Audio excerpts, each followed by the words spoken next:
তুমি আমার বান্দাদের জানিয়ে দাও তারা যদি এই জান্নাত পেতে চায় তাহলে নবীকে ভালোবাসতে হবে, আল্লাহকে ভালোবাসতে হবে।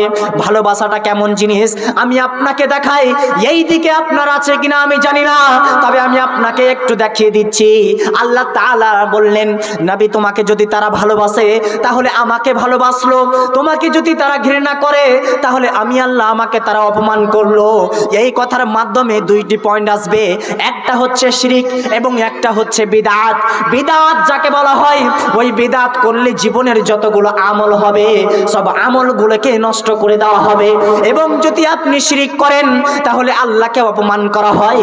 আল্লাহকে অপমান করা মানে নবীকে অপমান করা। ভাইজান কথা বোঝার চেষ্টা করবেন। আপনি জীবনে তাহাজ্জুদ পড়েছেন, আপনি সিয়াম পালন করেছেন, আপনি রোজা পালন করেছেন এবং আপনার খাতায় 200 নেকি লেখা আছে। এবার যখন আপনি ওই নেকি করতে গিয়ে নবী মুহাম্মদ আমার এই প্রতি সপ্তাহে সোমবার এবং বৃহস্পতিবার সিয়াম পালন করতেন, নফল সিয়াম যাকে বলা হয়, নফল রোজা তাকে বলা হয়।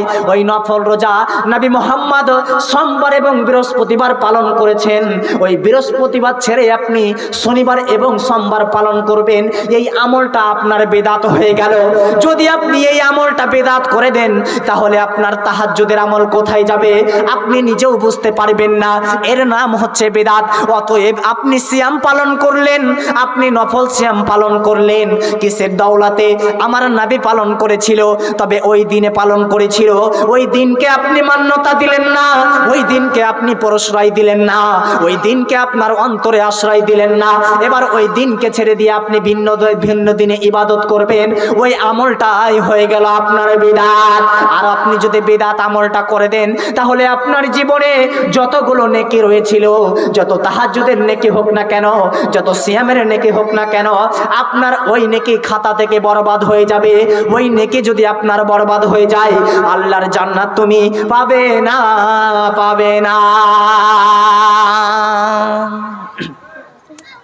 আমি না জানি প্রভু তুমি তো জানো,